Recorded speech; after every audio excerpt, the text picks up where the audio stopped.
Hi there, I'm Deep Dillon. Welcome to your AI Injection, the podcast where we discuss state-of-the-art techniques in artificial intelligence with a focus on how these capabilities are used to transform organizations, making them more efficient, impactful, and successful.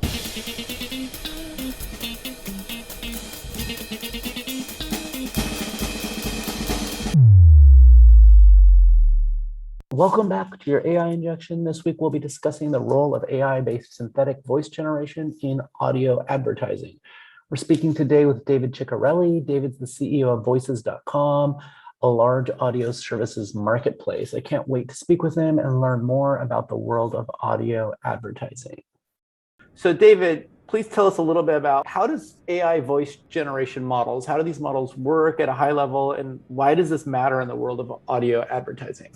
Yeah, well, I mean, since the advent of modern technology, people have been engaging with computers in some form or another, calling it from typing to tapping to talking. So we're at this phase where we're talking. And I think the first real evidence of AI in kind of a speech or a voice situation that was broadly embraced was the advent of the smart speaker. I mean, smart speaker adoption, Deep, has been faster than any other consumer device. And smartphones took 10 years to reach 50% of penetration in the US population. Smart speakers, so that was smartphones, smart speakers only took about 4 years. It was because Amazon basically giving these Alexa devices away, virtually for free. It's pretty mind-boggling if you think about how intrusive these devices are relative to anything else in our lives, with maybe the exception of the smartphone itself. I mean, you have a mic on 24/7 in your living room, or for sure. Bedroom, and people just kind of took it. Yeah, just rolled with it. I mean, they were 1995, Amazon putting them as like Thanksgiving and Christmas gifts, stocking stuffers. They got 100 million of these devices in people's homes over that, I think it was like 2017, 18, somewhere around there. And the number one place actually where people put the smart speaker in the home is the kitchen, followed by the bedroom, which is an even more private and intimate place. But I guess because the going to bed routines, the waking up routines, people like that experience. But I'd say smart speaker is probably the first time where voice and kind of an AI synthetic voice was really prevalent. Even before that, Siri was used, but it wasn't as much. I think what it prompted was this whole comfort level with speaking commands, searches, desires, requests audibly in the privacy and comfort of your own home, and then getting a response back. Maybe importantly or not, but didn't sound like a robotic 1980s movie film voice. Actually has a natural voice. You raised a really good question, like how are these voices even created in the first place? So there's a 3-step process, call it, pre-processing, there's normalization, which starts with, first off, you actually have to format the text and format the audio. Now, the old way of doing this was, this pre-processing that tackled words that are pronounced in different ways that could even have different meanings. So, and then it would be the kind of stitching together these phonemes, meaning that the first part of one word could be used to actually make the sound of another word, converting characters into phonemes, if you will, or sounds. Like if you have to say the word bark, you might record the ba, the ah, the r, and the k, and then you stitch them together and it sounds like bark. Yes. It sounds kind of crazy. But you get that happening fast enough that it becomes almost indistinguishable. That kind of stitching together is called concatenative, and that's the most natural sounding that we have right now. Most kind of the stitching together of snippets of sound to create whole new words, whole new sentences that weren't really there before. Then the parametric is this whole new generation of all the information and data is required, where it actually didn't even have that base sound to work from.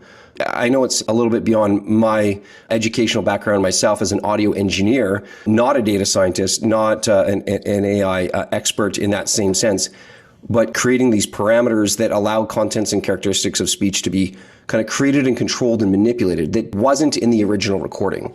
So that's basically the process. Keep zooming out is recording a lot of content and then parsing out what are the sounds that can be created and then stitching it together.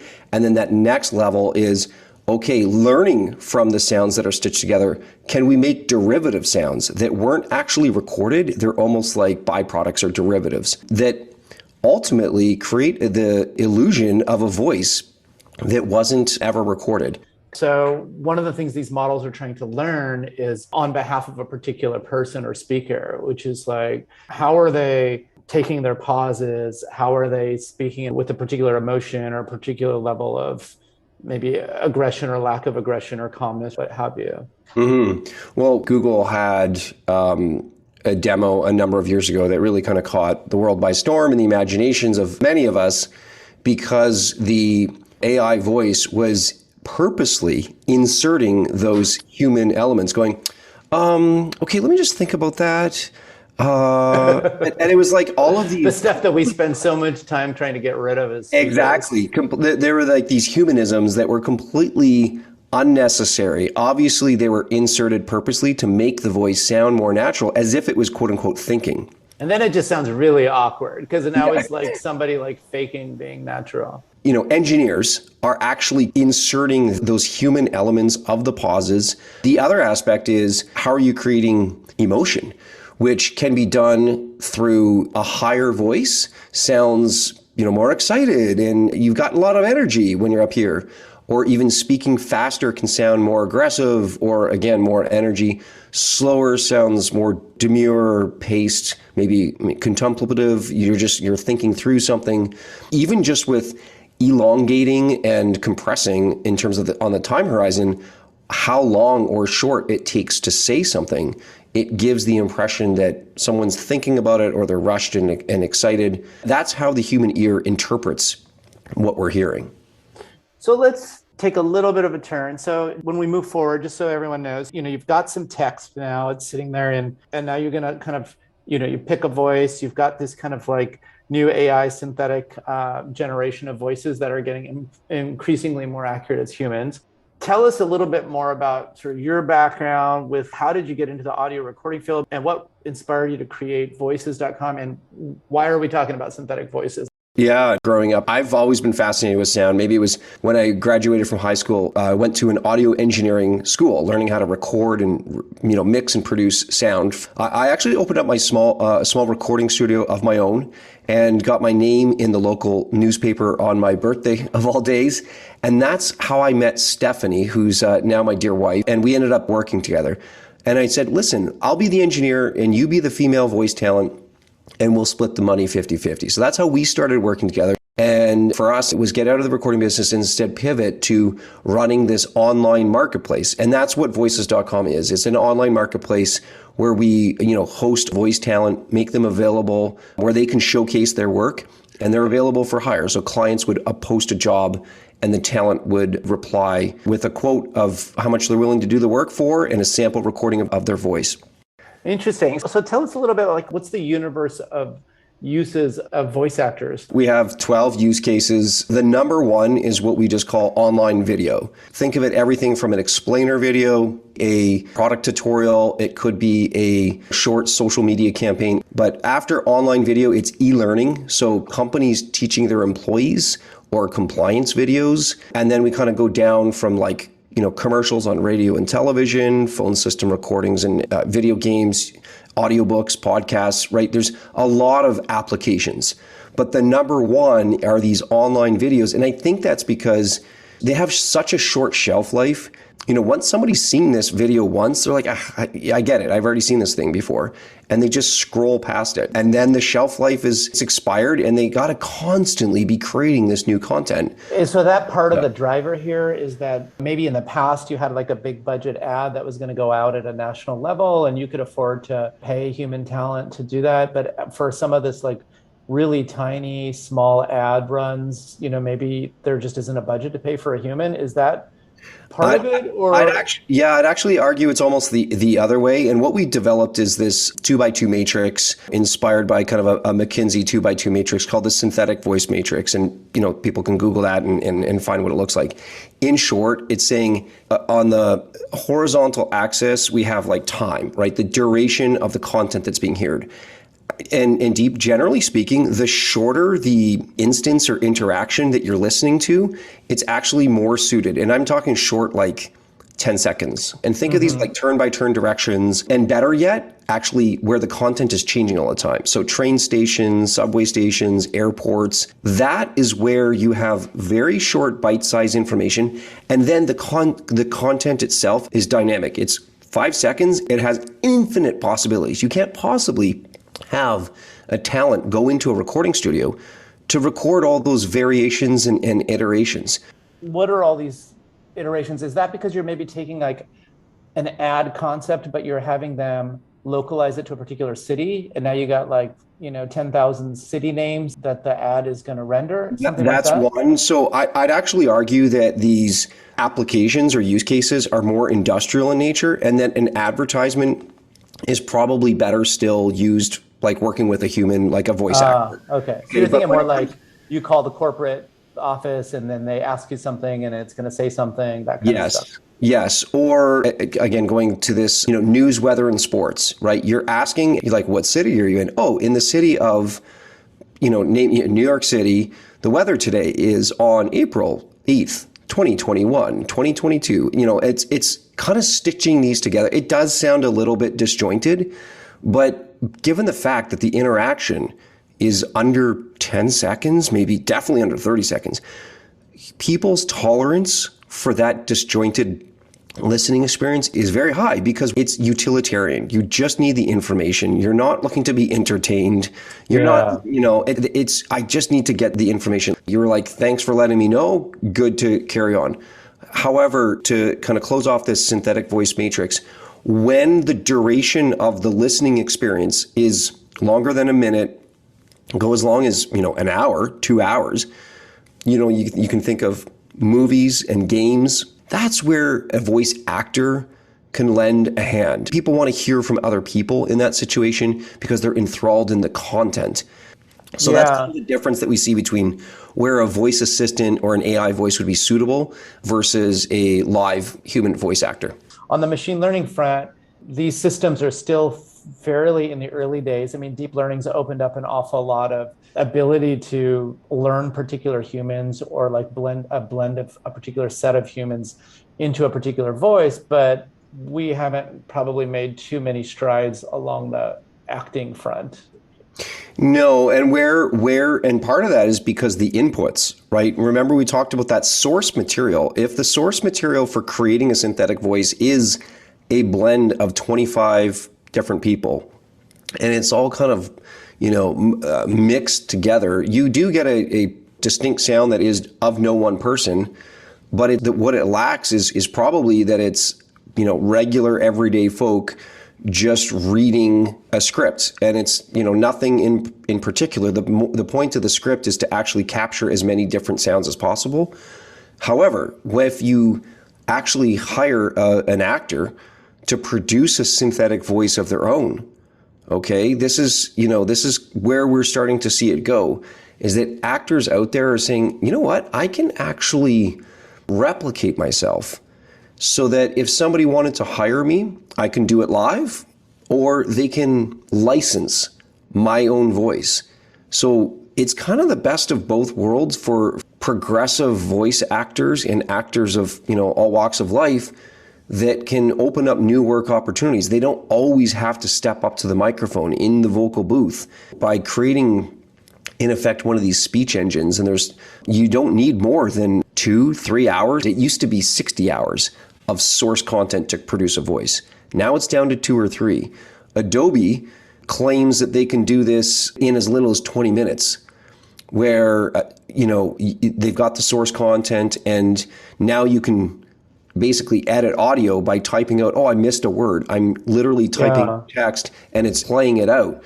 They only need 20 minutes of content. Now, I don't think the quality is as good as some of the other standalone applications, but you can see that it's gone from 60 hours down to arguably 20 minutes in a matter of years. And the type of audio that you're using and the range that it covers is probably important for these models too, like being able to cover a lot of emotive states and a lot of different diction. And so to the extent that you can capture those. One question I had though is for these famous voices that are out there. Like, I'm just curious, like, how does the legal world interpret this? Like, can I just go grab a bunch of, hours of recordings of, I don't know, Sandra Bullock or somebody that everybody whose voice everybody knows and just create a voice puppet out of it and then manipulate it? Or do you guys, have concerns about ownership over training data and the ability to actually let people use these voices in contexts that are perhaps not allowed to? Yeah, so there's two parts to that, Deep. The first one, let me just address the training. If it's a training data and you're merely training the model, the output of the voice that's created actually isn't using the voices that were input. It won't sound like the output. It's just merely used to train the model versus create the synthetic voice itself. It might sound like it's a distinction with no difference, but it's that 20 people kind of on the input and then one sound on the output. There's less concern from voice talent in that situation.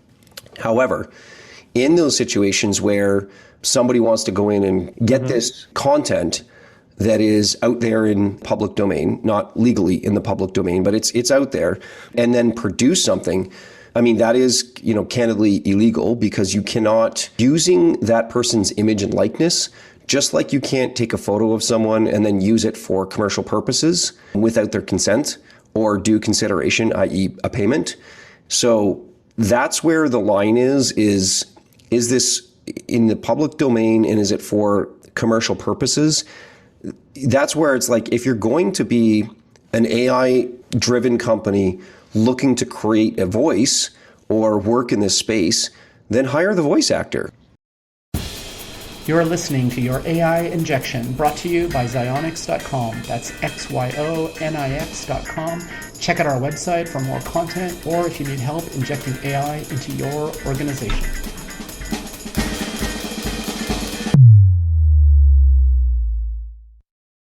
Changing the tact a little bit. So in the advertising world, if you're running digital ads, let's say I take an ad campaign out on Google Ads, I'm usually uploading like a bunch of asset permutations. So I might have like 10 different permutations of the title of my ad. And then Google will kind of go out and start mixing and matching these permutations to try to figure out what's the optimal one that resonates most and has the highest click-through.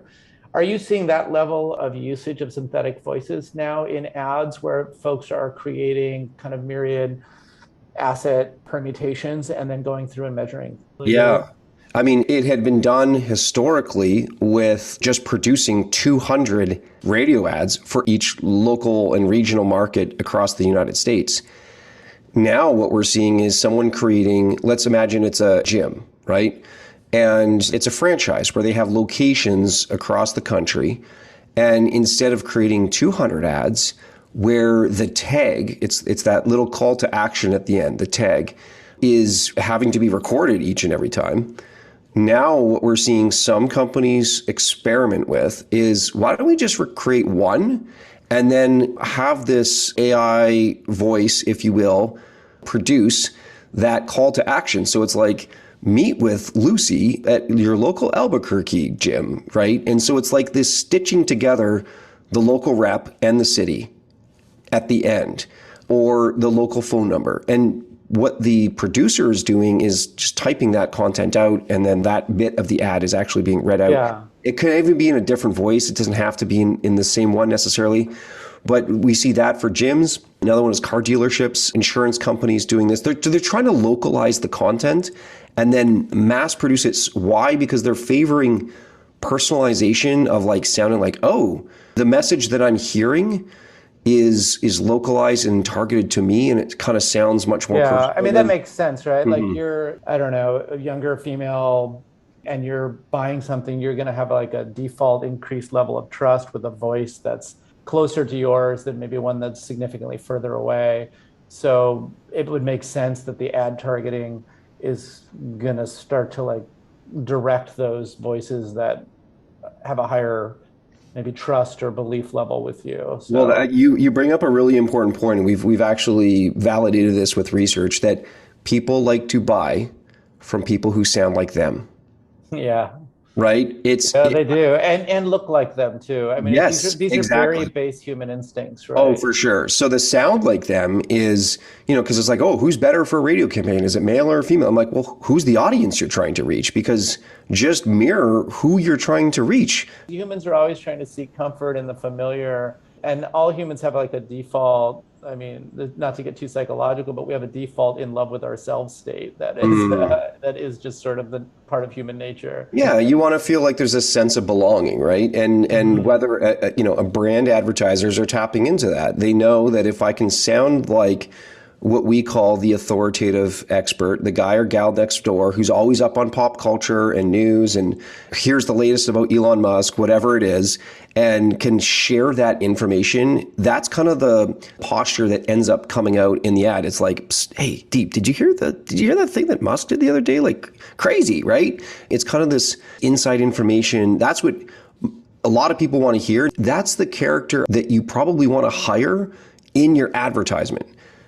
That's who you're trying to reach. So you want to basically be speaking to the people in a voice and language and tone and a character that's actually relaying so that it is exactly that, relatable.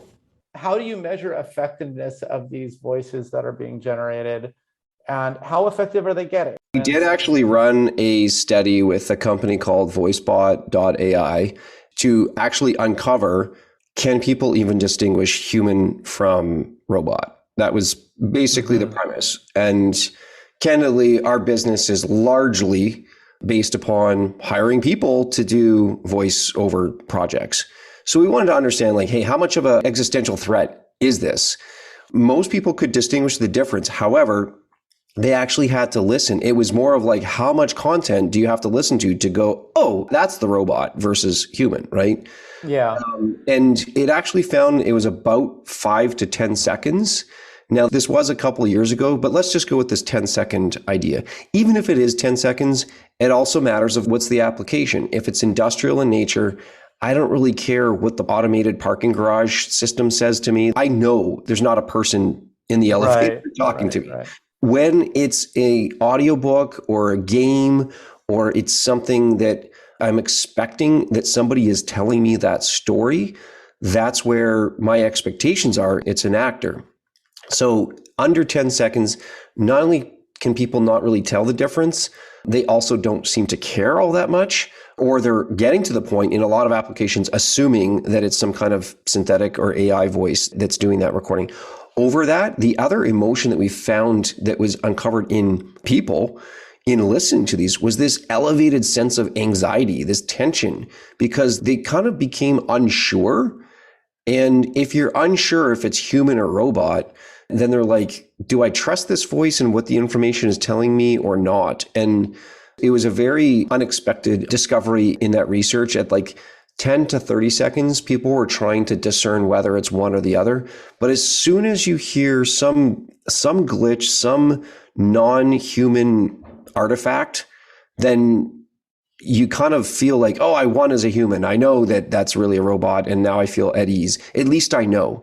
But it's the not knowing that created the biggest anxiety. That's why I think Alexa and Siri are successful, because people know it's not some recording. It's basically going and fetching some content from Wikipedia and reading it out to you. That's pretty much what most queries are. And then people are fine with that. As long as there's transparency, folks are fine.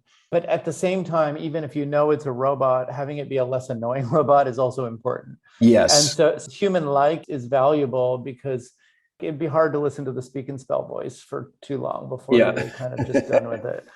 So one question I had for you, which is a little bit different, is do you know of data sets that are out there for measuring voice efficacy in ad delivery, or is this really unique to individuals running ads?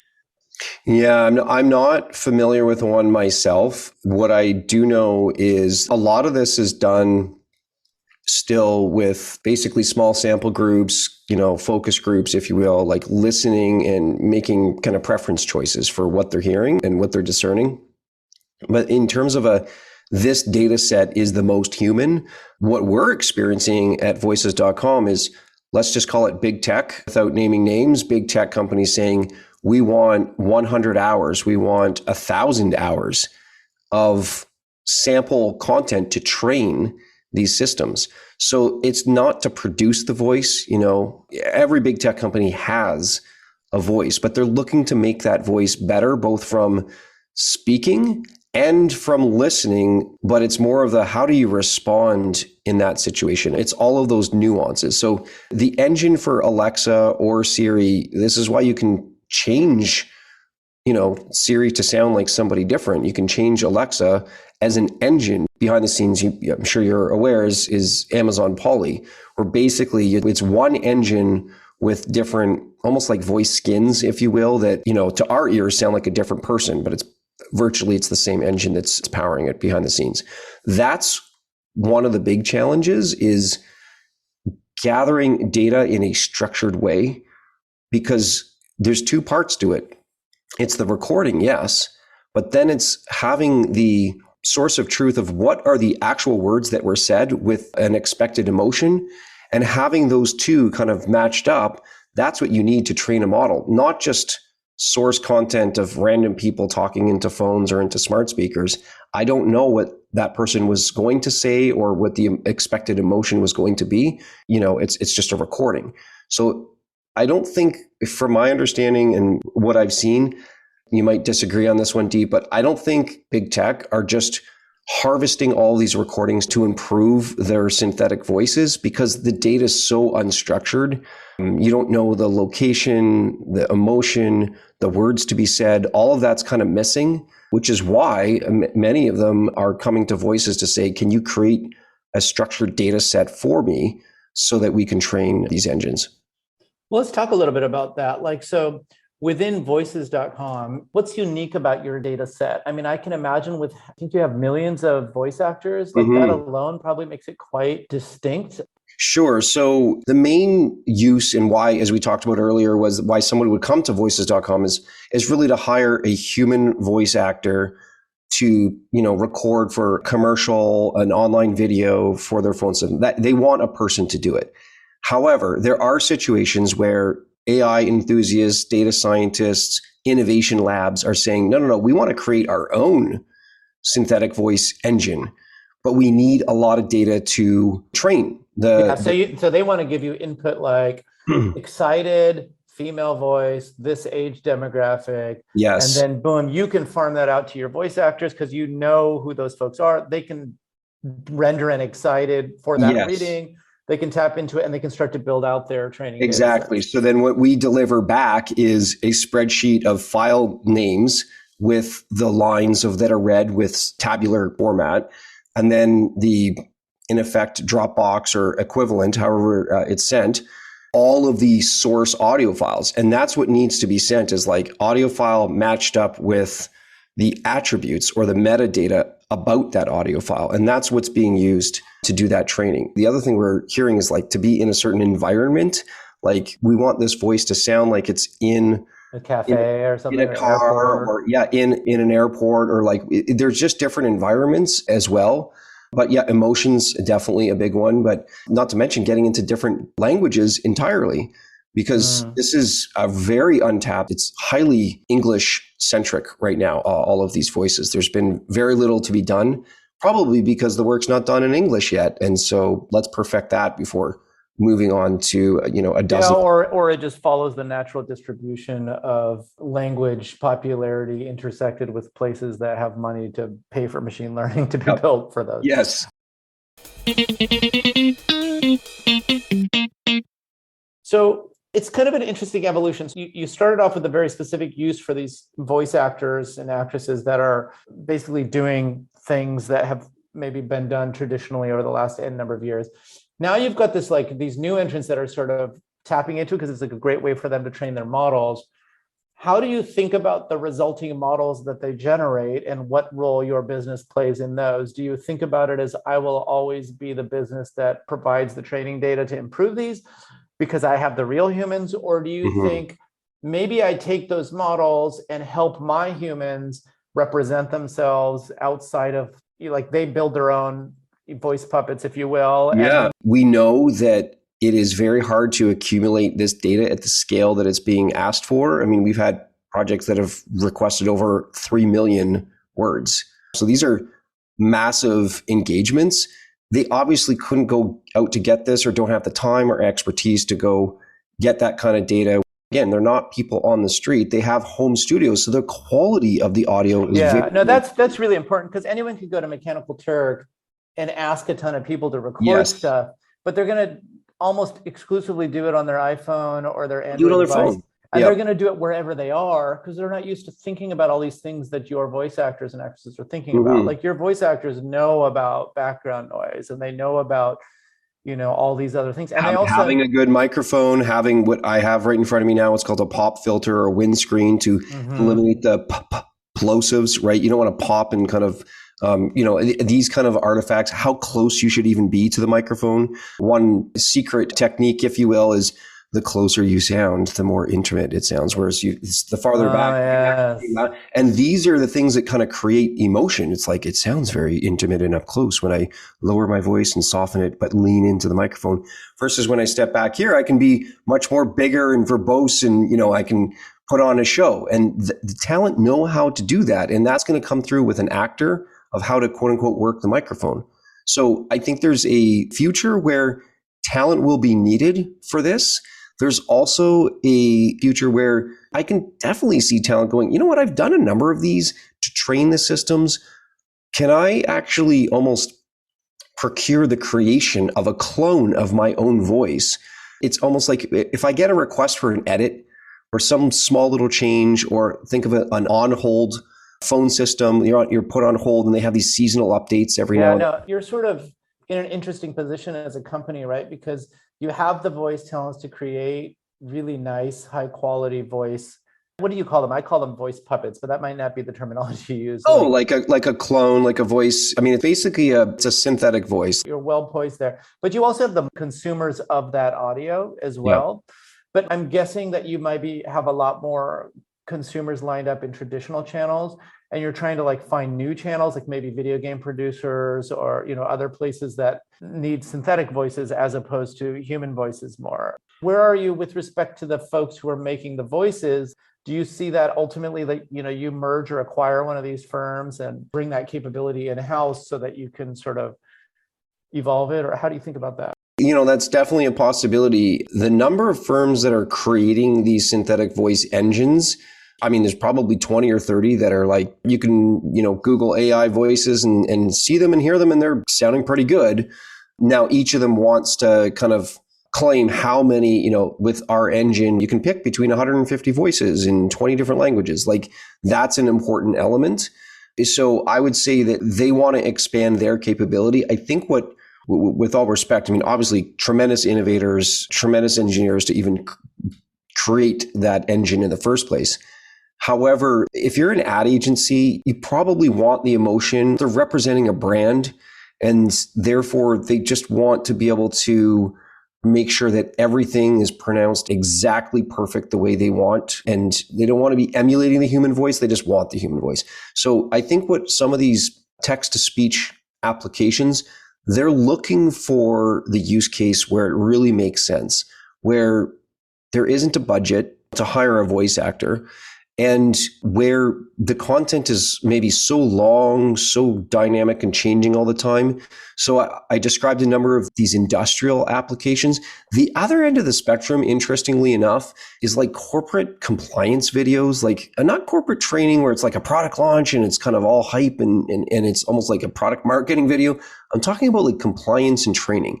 Think of it like if you're at a pharmaceutical company or a banking or insurance agency.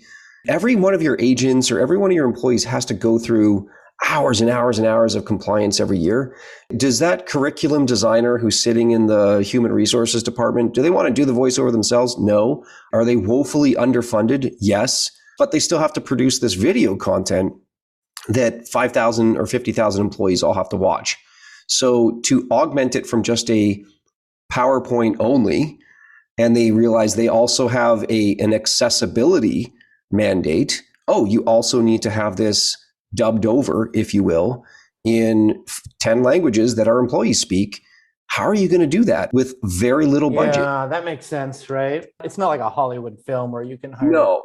hire folks. And I imagine there's just like an awful lot of scenarios like that where, you've got English and you need to rip it off into another 25, 30, languages. Legal system comes to mind, Yes. there's an awful lot of translation going on because everyone has a right to, understand their own trial or what, that they're participating in. So let's fast forward, 5-10 years. How's the world different when we have these both good and bad? Like what happens here in this world?